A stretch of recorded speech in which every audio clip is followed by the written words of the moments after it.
2 days after a frightful Friday night in downtown Eugene, one of the victims in a mass shooting at the Wow Hall is speaking out. Thanks for joining us tonight. I'm Jaewon Jung. You can still see the blood in the parking lot and the bullet holes in the building at the Wow Hall. As KEZI 9 News reporter Grace Smith shows us, those who were there are not just traumatized by what remains there, but the memories they have from that night. Nearly 48 hours later, remnant remains of a mass shooting that took place Friday night in the back parking lot of the Wow Hall. 6 people were injured. And there's blood everywhere, still. A concert was underway that night, and Savel, the native, was one of the performers in the lineup. But 5 minutes before he was about to take the stage, It gets really loud. And I thought everybody was like busting flows and like the energy was high already, you know what I mean? Performances start going and just energy's picking up. And I see the security, like the way he like looked out the back door, it like triggered me. he went towards the back door, trying to find out what the loud noise was. I just see everybody sitting down and like everybody got big old bug eyes, you know what I'm saying? And like that's like when like the brain clicks over, you know what I mean? And it was a shock after that. Savel says he found 4 of his friends had been shot. They traveled out here from Pendleton.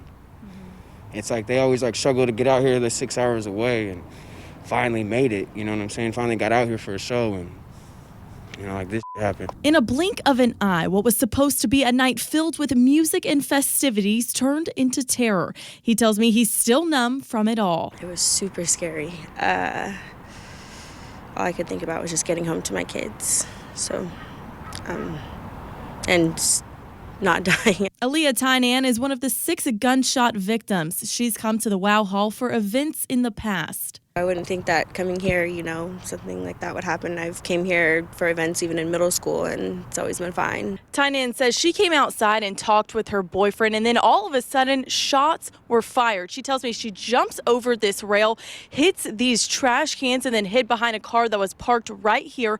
And that's when she noticed the back of her right leg felt cold. It hurts. It was scary. It definitely could have been worse if it was like any further into my leg. It burns really, really bad. Thankfully, Tynan is walking normally. She's thankful for the first responders who helped her out on a night she will never forget, a night everyone is still shaken up by. It's not a free love and life. It's not the 60s, it's not the 70s, it's 2022.